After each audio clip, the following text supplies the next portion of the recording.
So here's a movie showing how to use the NFC Maintenance App.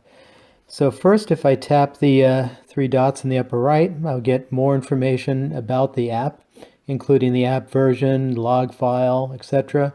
I could also, if I'm updating multiple D600s, I can decide if I want tone, vibrate, and flash to identify the connected D600, or you can, let's say if a quiet environment, you can disable the tone, for instance. Anyway, that's that menu. Then the next, you go back to the main menu, and then you want to scan for available devices.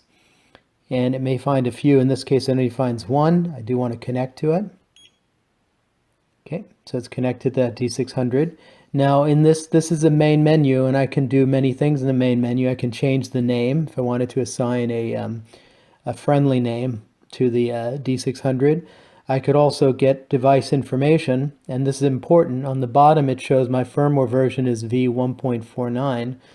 So let's go back to that previous menu, the main menu, and tap firmware update, and let's see what's available. There's newer available, there's firmware available 1.50, and that's recommended. So I can tap here and start the update process. Now it's going to take about 5 to 10 minutes, depending upon your internet speed, to download the firmware, transfer it over Bluetooth to the D600, and then it'll go through 2 restarts in order to install the firmware.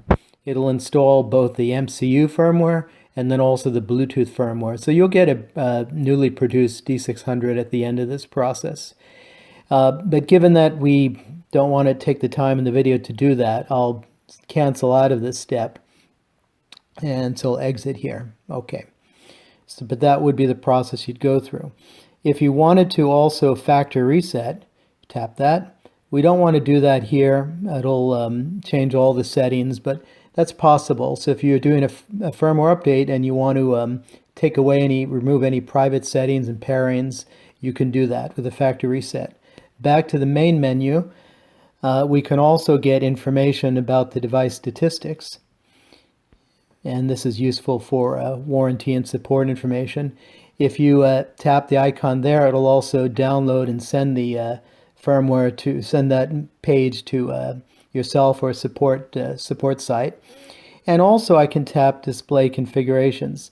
It'll take a few moments to do that, so we'll step out of this menu. But basically it's reading all 254 configuration registers in the D600, and it'll list them here.